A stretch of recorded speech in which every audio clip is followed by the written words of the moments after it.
So, good morning, and welcome to this talk about art and the Great War.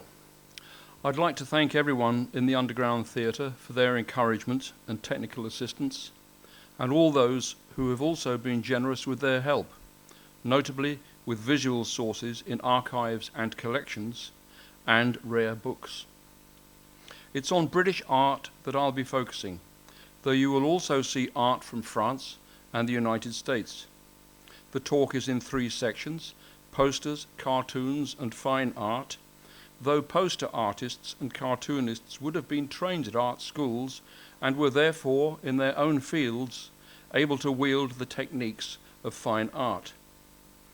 Because of time constraints, I've had to omit sculpture and war memorials, but perhaps they could be the subject of a further talk, if I survive this one. All right.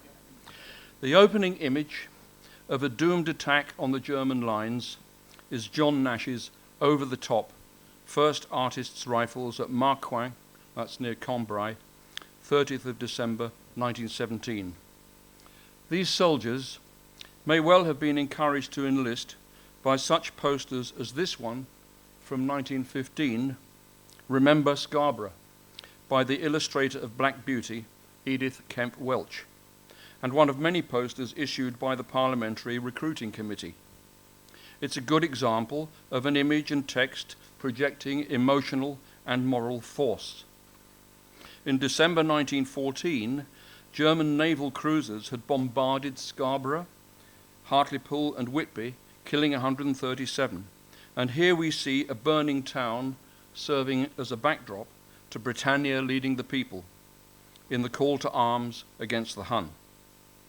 In the USA, some recruitment posters appealed to specific ethnic groups.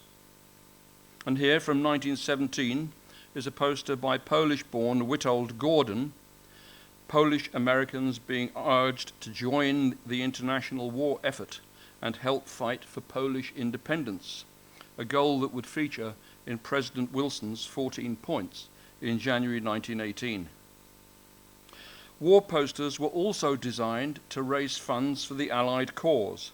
And here, this 1918 call for people to buy war bonds is by the distinguished artist Frank Brangwyn, who lived for many years in Ditchling. Published by the National Savings Committee, this poster, belligerent in image and text, was strongly defended by Brangwyn and the chairman of the Avenue Press, which printed it. Namely, in the fight against the Germans, nothing could be too drastic.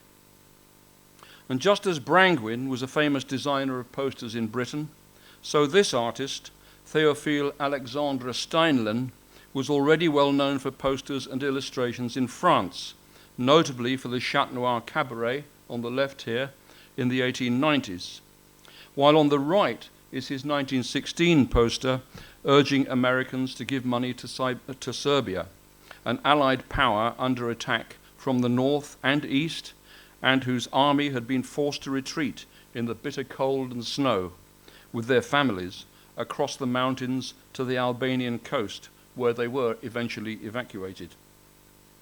Turning to the home front, here is a 1918 poster published by the Ministry of Munitions, urging women to work in aircraft construction. We shall return to posters shortly, but this would be a convenient point to add that women also made a notable contribution to recording the war, for example, the munitions industries, in painting and photography. One was Anna Airy, who had been a high flyer at the Slade School of Art. Among Anna Airy's several wartime commissions, in 1918, she was asked by the Imperial War Museum to paint 4 typical scenes in armaments factories. And to do this, she had to work in often dangerous conditions. For example, here, at a shell forge in Hackney Marshes, where the ground apparently was so hot that it burnt through the soles of her shoes. And it was also in 1918 that Olive Edis, shown here in one of her own autochrome self-portraits, was commissioned by the Imperial War Museum to photograph the British women's services in France and Flanders, including this image from 1919 of members of the Women's Auxiliary Army Corps tending graves of the war dead north of the Somme at Étaples, where many soldiers from the Royal Sussex Regiment were buried. And the sadness that pervades this image contrasts poignantly with a later picture in my talk, Stanley Spencer's Resurrection of the Soldiers. Reinforcing this point, that in the Great War, women took on many roles traditionally held by men, in the Towner collection in Eastbourne is this, on the left, 1917 lithograph of a bus conductress from a commissioned series by A.S. Hartrick, while on the right, from the V&A collection, is his 1918 lithograph of the same subject, but with added context, as you can see the advertisement here to buy war bonds, as with the Frank Brangwyn poster, and RAMC possibly carrying a stretcher below. Okay, and that one on the right was commissioned by what became London Underground. Lithographic printing was the main medium used in war poster art, and so it's to posters that we now return, though via this image, which looks a bit like a poster, but is in fact a private view invitation to Wilmington artist Harold Swanwick's memorial exhibition in London in 1930. In those days, this painting, now in the Towner collection, was called Breadwinners. It's now called Harrowing near Wilmington. And again, it brings out the need for economic life to forge ahead, despite the absence at the front of men of fighting age. So from the plough and harrow to the humble loaf. Here is a poster from 1917, published by the Ministry of Food. The intended messages are key in the propaganda war. Fundamentally, economize with food consumption to reduce the impact of the now unrestricted German U-boat attacks. And no doubt, the image of a merchant vessel actually ramming a U-boat rather than being torpedoed by one would have gone down very well. Therefore, we can see that posters were a weapon of war in their own right, and the same might be said of morale-boosting cartoons, which often cocked a snook at authority in a humorous way and acted as something of a safety valve. Already experienced in drawing advertising sketches, it was while Bruce Bairnsfather was in the Royal Warwickshire Regiment and convalescing after the Second Battle of Ypres in 1915 that he developed his series on trench life featuring Old Bill. And his cartoons proved such a great morale booster that he was commissioned by the War Office to draw similar cartoons for other Allied forces, including Canada. So first, we see Bairnsfather himself drawing. Second, the cover of Fragments from France with the famous Old Bill caption, "Well, if you knows of a better, I'll go to it." Very well known. And thirdly, showing Bairnsfather's keen eye for the ridiculous, something called The Things That Matter, where this soldier, desperately trying to keep things together in the firing line, receives some ridiculous message from headquarters about jam. Well, Bairnsfather was described by one senior general as the man who won the war, while our next cartoonist, H.M. Bateman, was described by G.K. Chesterton as the master of wild exactitude. Lovely description. And here Bateman too shows an instinct for the absurd and the sometimes questionable virtues of authority and tradition. He drew this, the damned spot, in the year of the Battle of Jutland, 1916, and it's typical of his approach to this type of cartoon, namely the slow build up to the climax with an emphasis on gesture and facial expression. A modern title might have been Losing It, and it really is worth reading, and you'll see what I mean. So if you'd just like to go through from top left to bottom right, or the bottom rather.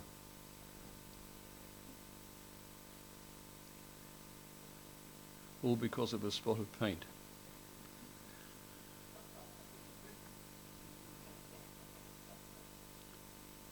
Okay, so like Bateman, our next cartoonist was a superb draftsman, namely Bernard Partridge, who was chief cartoonist at Punch. And here, from 1917, is his double-page spread, The Potsdam Variety Troupe, and it's worth looking at in a bit of detail. So apart from the Kaiser himself and Emperor of Austria Franz Joseph, the characters are Bettmann Hollweg, the German Chancellor who introduced rationing, Field Marshal von Hindenburg, he of the Hindenburg line and later Hitler's predecessor as German head of state, Admiral Tirpitz, commander of the Imperial German Navy and advocate of unrestricted submarine warfare, which makes him submerged be particularly appropriate, the Kaiser's son and heir, Willy. And incidentally, I would add that Potsdam has a particular resonance in his case, since it was in his English manor house style palace, the Sicilienhof, that the Potsdam Conference took place in 1945. Count von Zeppelin, whose airship had first flown in 1900, Mehmet V of the Ottoman Empire, who had declared jihad against the Entente and who at this time was fighting, of course, Lawrence of Arabia and others, and King Ferdinand of Bulgaria, with his sword act, whose army had given the Serbs a terrible time, as you will remember, but who himself abdicated in 1918. And finally here, King Constantine I of Greece, brother-in-law of Kaiser Bill, who tried to keep Greece neutral, hence the Balancing Act reference, but who was forced to retire in 1917 in favour of a pro-Allied government. Bernard Partridge's deputy was Leonard Ravenhill, and in 1917, Punch published Ravenhill's Almanac with its lettering, the Almanac, evoking Roy Lichtenstein's pop art paintings. So therefore, maybe for Zeppelin, read Zappelin in true Lichtenstein Batman tradition. And the crippled airship in the searchlight's glare at the top there, thanks to Mr. Punch, who's training the searchlight on it.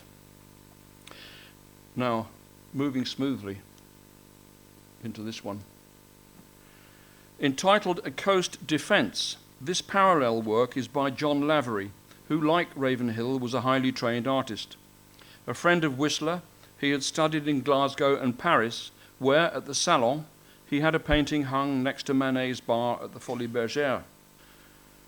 In stark contrast to Rhys David's almost mystical portrait, here is how Orpen portrayed a shell-shocked soldier in a painting entitled Blown Up Mad on the left, a figure that would reappear in the original composition of To the Unknown British Soldier in France, that figure, which Orpen began in 1921. So from the terror of war to the drunken ecstasy of Armistice Night, Amiens, which Orpen painted in 1918, and which, in its portrayal of the grotesque, harks back to William Hogarth.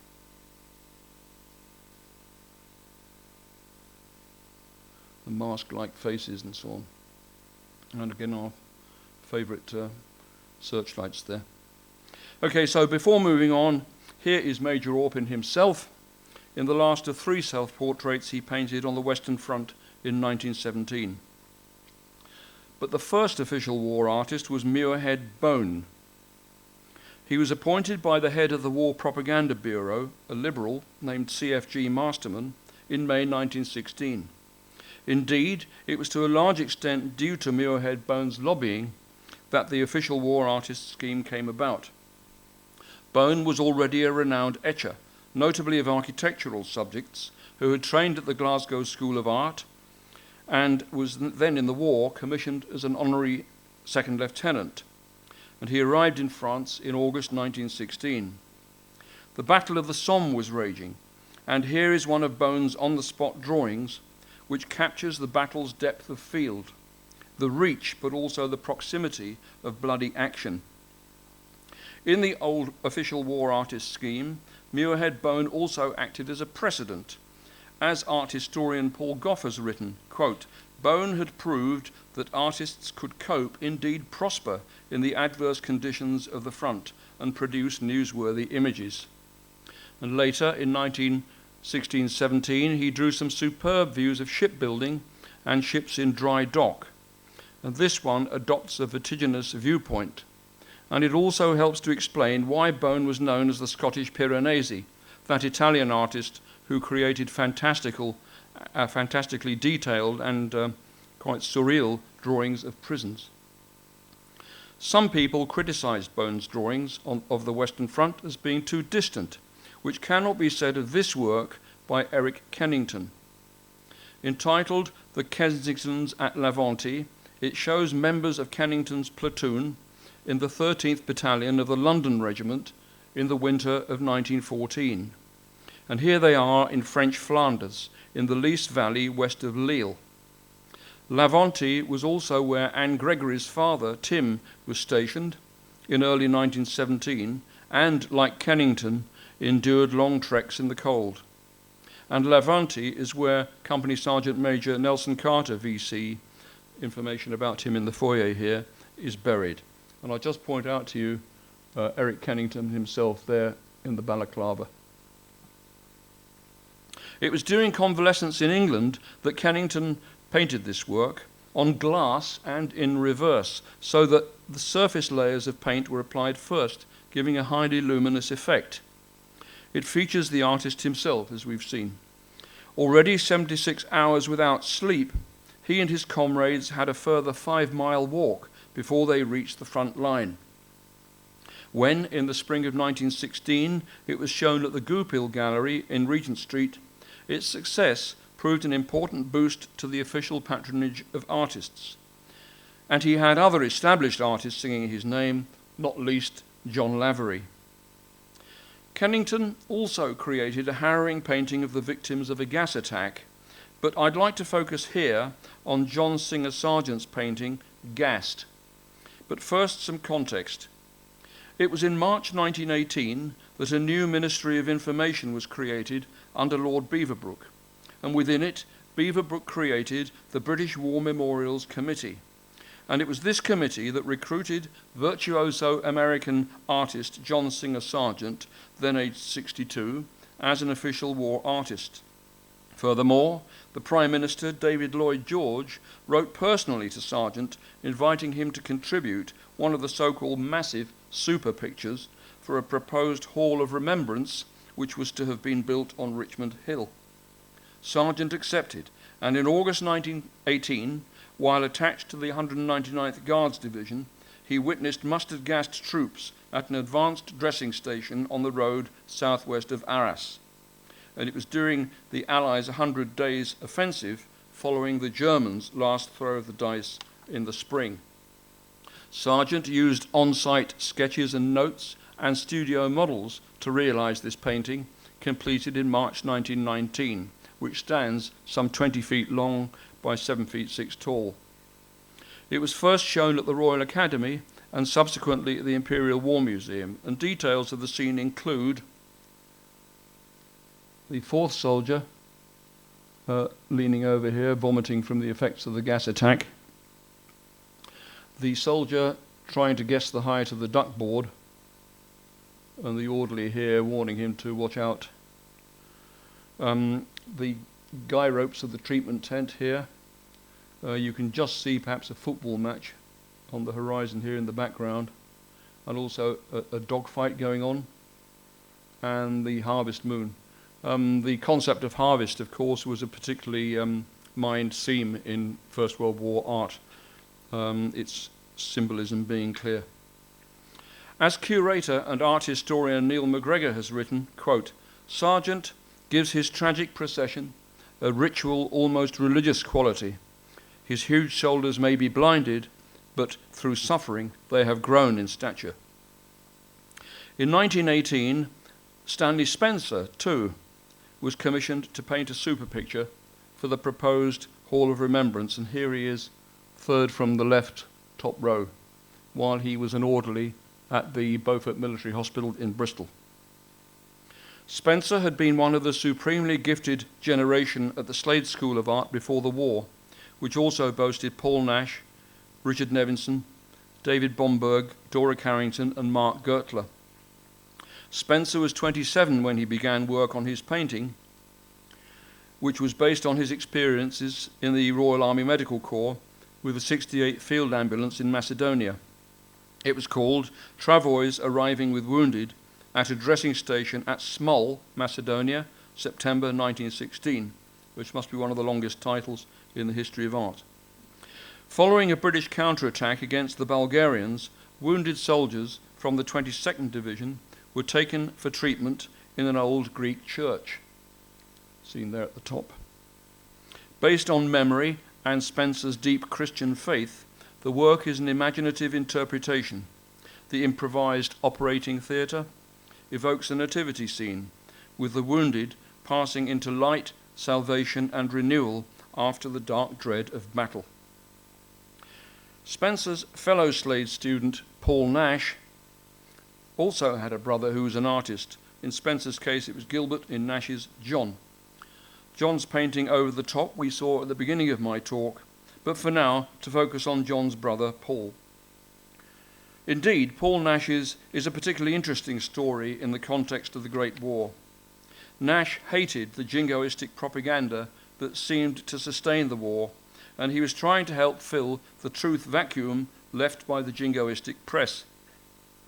Already by 1914, he was a highly regarded landscape artist, and it was in the first year of the war that he enlisted in the Artists' Rifles. Since his were home duties at this time, he was able to continue painting and exhibiting with the New English Art Club and the London Group, both very well-known organisations. And in the spring of 1917, now commissioned into the 1st Battalion of the Hampshire Regiment, Nash found himself at the age of 28 at the Ypres salient. And for Nash, events now moved rapidly. First, he had a mishap. He broke a rib falling from a parapet into a trench. And then, convalescing in London, he made 20 drawings of what he'd witnessed in Flanders. In June, these were shown at the Goupil Gallery in Regent Street, and was so well received that in August, Nash was made an official war artist. By November, he was back in Flanders, and within a month had completed 50-plus drawings to be worked up into paintings. In December, he was able to prepare, with War Office help, for a big solo exhibition to be entitled Void of War. And just as his Goupil Gallery show the previous year had led him to being appointed an official war artist, so his Void of War exhibition led to him being commissioned to paint a super picture for the envisaged Hall of Remembrance. And this was to be Nash's magnum opus, entitled The Menin Road. The location, heading east out of Ypres, in an area heavily shelled during the Passchendaele offensive in 1917. Nash completed the painting, measuring about 10 feet by 5, working alongside his brother John at home in Buckinghamshire, and it was one of the paintings to feature in the Royal Academy's The Nation's War Paintings exhibition in the winter of 1919-20. Nash authority Margot Eates wrote soon after Nash's death in 1946 as follows: "In all Nash's paintings of the war, human suffering, and therefore by implication human hope, merges with the vast suffering of nature and triumphs over the machine. And it may be that it was in this manifestation of a universal spirit that the secret of his success as a war artist lay." Margot Eates believed Paul Nash to have been the most important and original artist of the Great War, though some might argue that another soldier artist, Percy Wyndham Lewis, produced war paintings that carried their message with equal authority and power, albeit focusing on the men rather than the landscape. And David Boyd Haycock has written that Wyndham Lewis was one of those who, quote, forged extraordinary and unforgettable work out of the cauldron of the Great War. But first, however, a little relevant background on this dynamic enfant terrible, seen here in before and after apparel.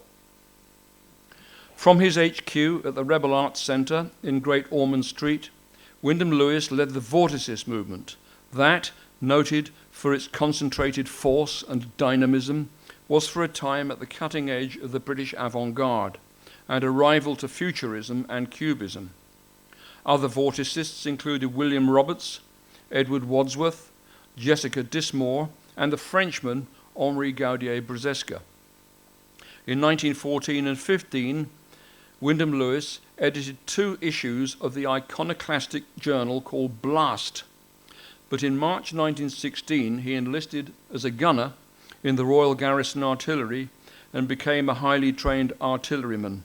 And, given that the Great War had been described as an artillery war, Lewis was at the centre of the vortex in more ways than one. You'll note the one similarity between the two photographs, the strategically placed Siggy. Right, didn't want to let his audience down, you see. Okay, so he arrived in Belgium in May 1917, joining a siege battery south of the Ypres salient, but soon moved to France as a forward observation officer, directing his battery's fire against the German lines.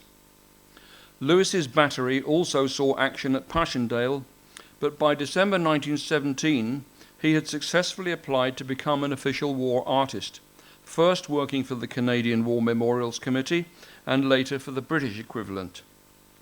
And it's with the latter that we'll begin. And this so-called super picture, A Battery Shelled, was to have been one of 17 designed for the Hall of Remembrance as proposed by Lord Beaverbrook and his colleagues. It shows the coordinated, almost robotic actions of the gun team, struggling in a sea of grey mud, and Lewis underlines the ambiguity, even schizophrenia of the war, an uneasy blend of action and idleness through the three stationary soldiers at the left, a counterpoint to the frenzied action elsewhere. And some have suggested that the chap with the moustache might even be Lewis himself. Earlier, working for the Canadian War Memorials Commission, Wyndham Lewis had painted this work entitled A Canadian Gun Pit, featuring a black artilleryman and giving an accurate rendition of an 8-inch howitzer being prepared for firing. It was based on sketches he had made around Vimy Ridge. And so to 4 artists, all contemporaries at the Slade before the war, and a decade after Wyndham Lewis was there. And here they are, on a picnic, in a well-known photograph from 1912. William Roberts, David Bomberg, Mark Gertler, and Richard Nevinson. And I'd also like to point out Dora Carrington, loved by both Gertler and Nevinson, the painter and poet Isaac Rosenberg, killed serving with the King's Own Royal Lancaster Regiment in April 1918, the student's professor, Fred Brown, and Stanley Spencer, to whom we shall later return. Well, out of Roberts, Bomberg, Gertler and Nevinson, only Roberts took part in the British Hall of Remembrance project. Bomberg's own commission was destined for Canada. Gertler decided he couldn't paint to order, and Nevinson had fallen foul of official opinion. But let us start with Bomberg. You may ask why they're wearing these funny hats, some of them. They were members of a gang within the Slade called the Coster Gang, and they thought they were dressing up like costermongers, and they used to go and terrorize the East End, apparently.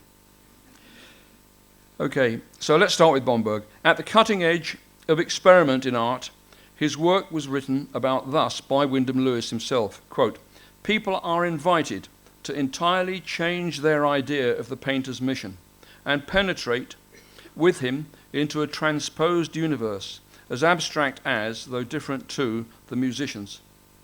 Indeed, Bomberg's first attempt to represent Canadian sappers burrowing under the German lines was rejected as too abstract, too futurist, but he was able, thanks to his wife Alice's pleas to the Canadian Commission's rigorous art advisor, Paul Conady, to have a second go, and this one was accepted. So let's see them both alongside each other. His interpretations of Canadian sappers at work. The one on the left is now in the Tate Britain, and the one on the right at the National Museum of Art in Ottawa. I like to think, though, that even though he obviously reined in his more abstract and far-out tendencies, and the one on the right, if you look at the beams and the top, they do look a bit like some of his pre-war abstract paintings, like In the Hold. So, hopefully, he was getting one over, as it were. Okay, so why was Bomberg himself given this official war artist commission?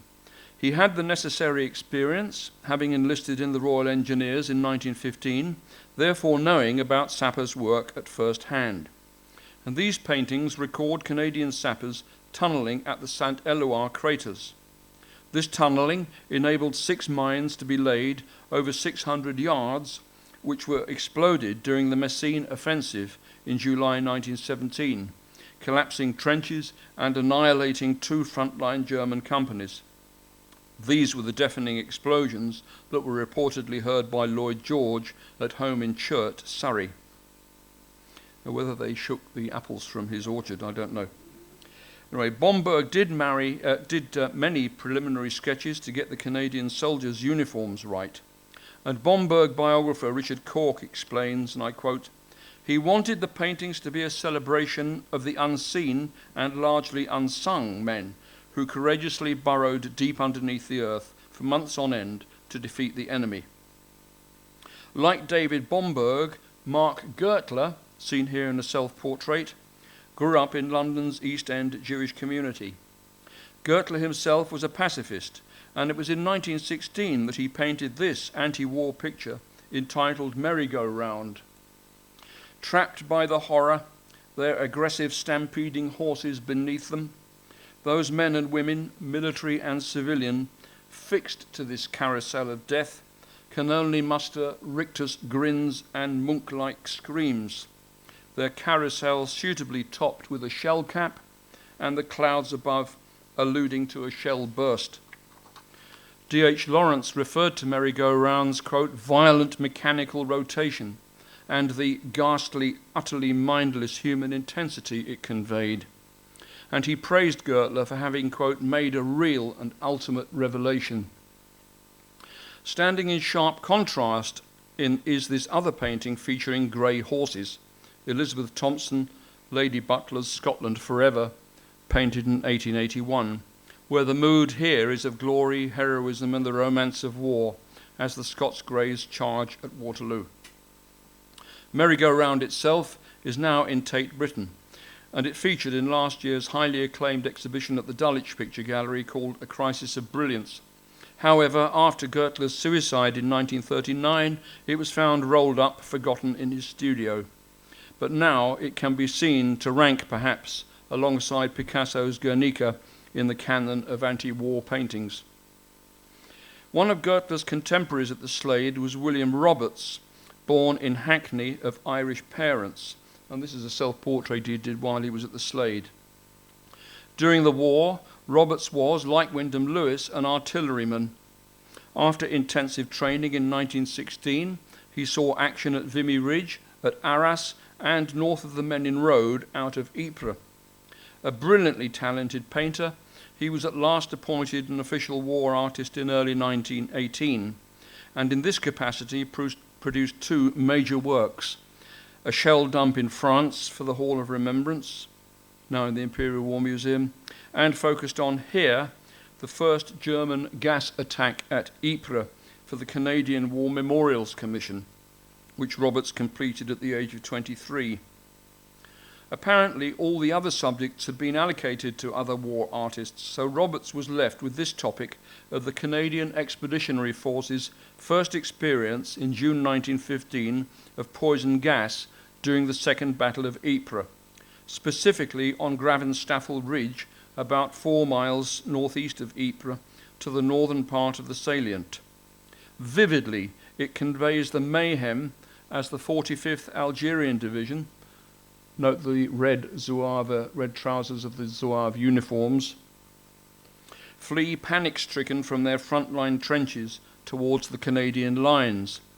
The gas cloud is seen at the top of the painting, the Zouaves hurtling through the picture space with some Canadian soldiers trying to restrain them, while the Canadian artillery battery begins action to repel the expected German attack.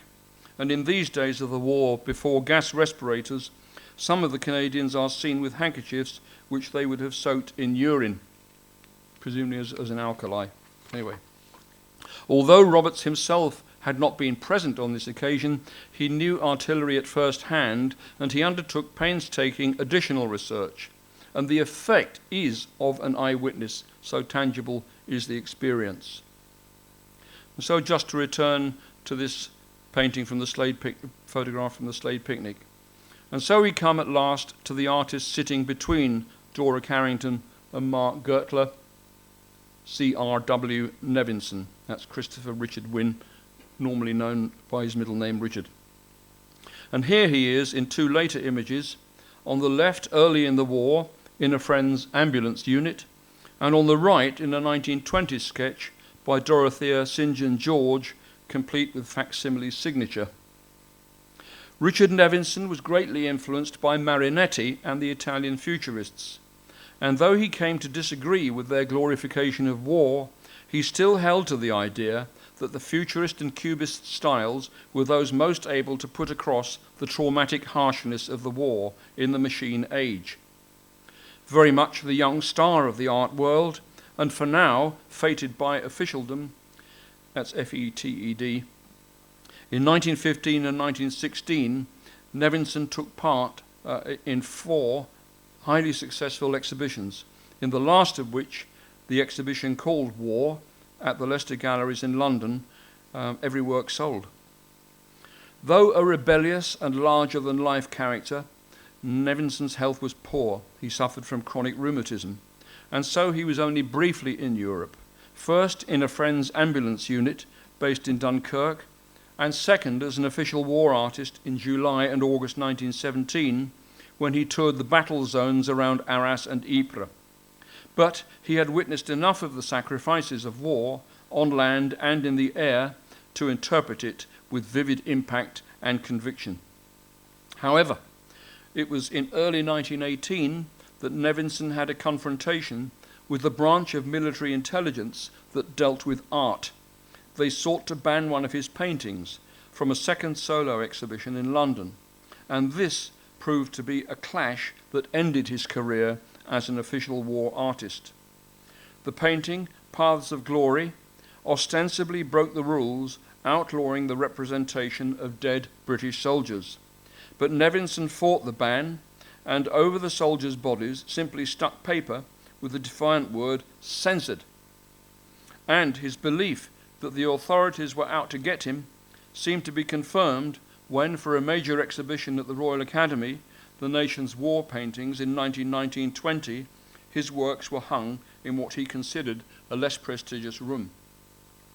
Stylistically, one cannot altogether generalize about Nevinson's early war paintings being radical and the later ones more conventional, as the juxtaposition of 2 lithographs from 1917 will show. However, we'll begin with La Mitrailleuse from 1915, showing the futurist cubist influence and apparently painted in metal, alongside the drawing by Gaudier-Brzeska, which inspired it and which carried the same name. Here, then, are 2 of Nevinson's 1917 lithographs, which appeared in an important propaganda project, the collection of prints called The Nation's Aims and Ideals. On the left is sweeping down on a Taube, the Taube here being the German fighter aircraft, stylistically futurist, and on the right, the more conventional but still dynamic banking at 4,000 feet, from an original sketch while in the air. An example of this print actually fetched £95,000 at a Sotheby's sale in 2012. I cannot conclude this talk without saying something of the naval war, even though there were few full-scale naval engagements. We've already seen a Bateman cartoon where he lampoons an admiral, a Muirhead bone drawing of a shipyard, and a poster with a U-boat being rammed. And it's in that context of unrestricted submarine warfare that Wyndham Lewis and Gaudier-Brzeska's vorticist colleague, Edward Wadsworth, enters our picture. And here is that artist's self-portrait in a turban from 1911. The naval convoy system came in 1917 to help protect merchant vessels. Between February and April of that year, 2,000 million tons of shipping being lost.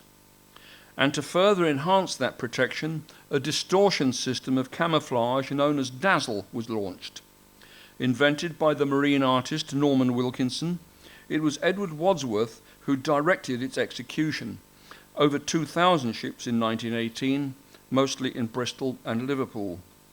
And this 1919 painting by Wadsworth, a Dazzle ship in dry dock in Liverpool, and now in the National Gallery of Art in Ottawa, was a commission from the Canadian War Memorials Project.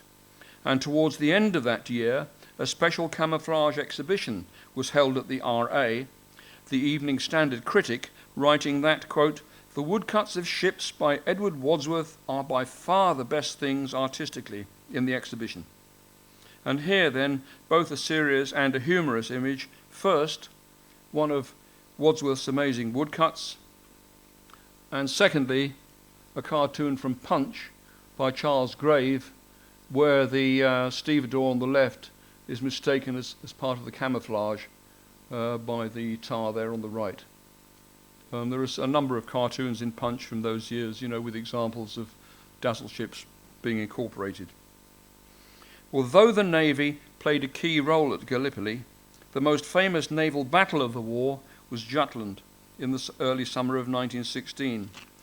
And you may know that although more British ships than German were sunk, enough damage had been done to the German fleet for it to fight shy of leaving port in the future. Well, here are two watercolours of British battle cruisers that fought at Jutland. The first by an artist who also painted the Gallipoli landings, named Charles Dixon, of HMS Indefatigable and Lion, and the second, a recent painting by marine artist Jeff Huband of HMS Queen Mary. These two pictures and the next one you will see have come courtesy of a friend of mine who has a magnificent collection of watercolours of First World War battle cruisers. It must be unique. Anyway, both Indefatigable and Queen Mary were sunk at Jutland, and Lion was badly damaged. And finally, in this context of the naval war, a panoramic and a bit blurred 1918 watercolour by Frank Wood of the German fleet at Scapa Flow before it was scuttled to prevent it falling into Allied hands.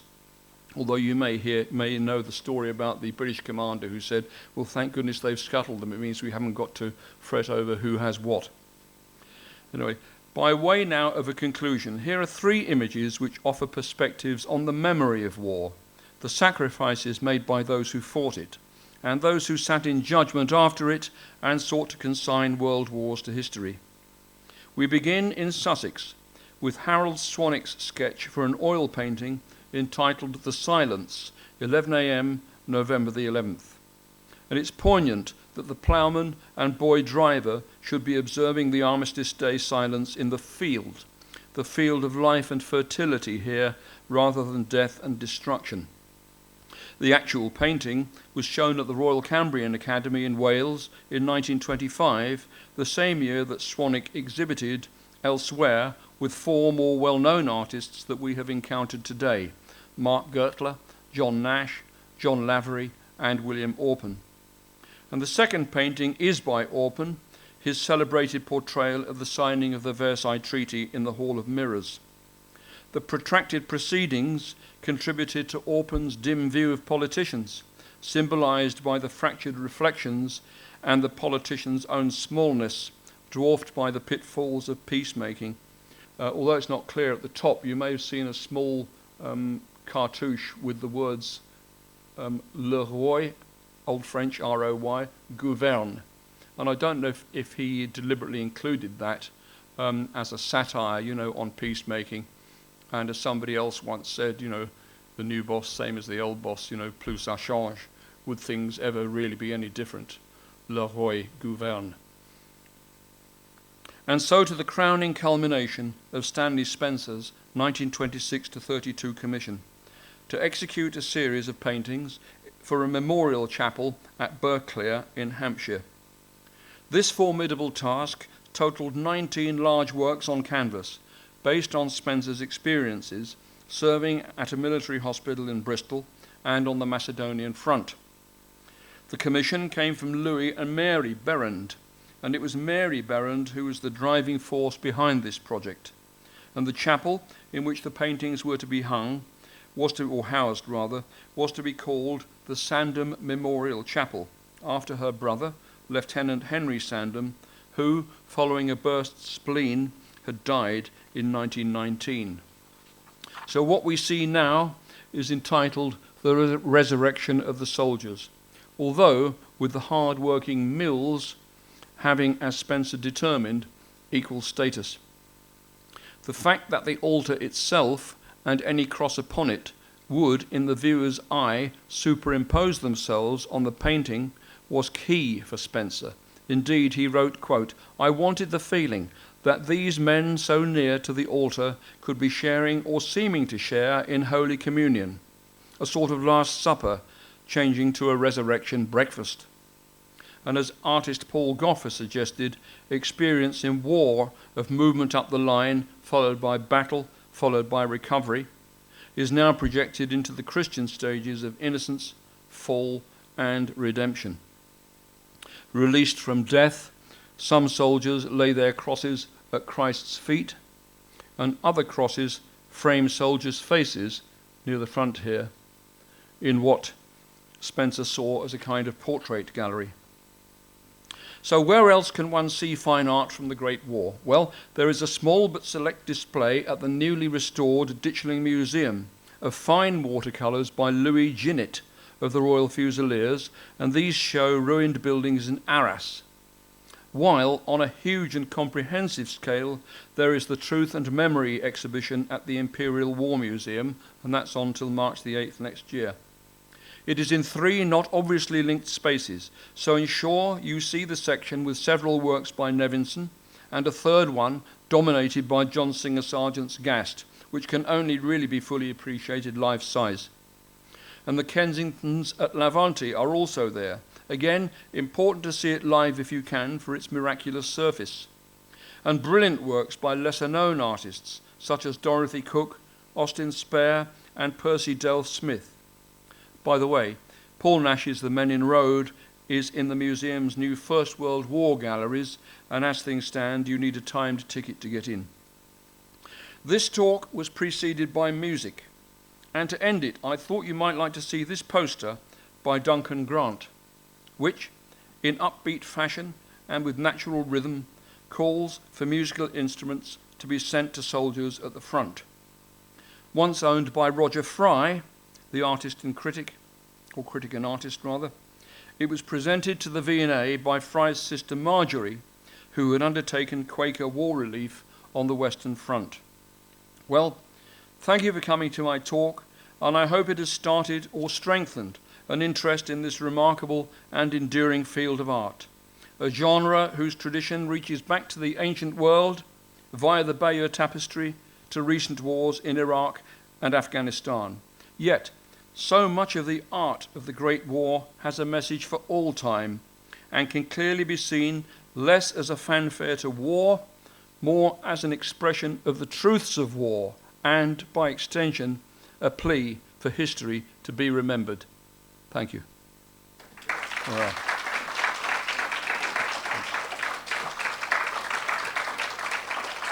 Thank you very much.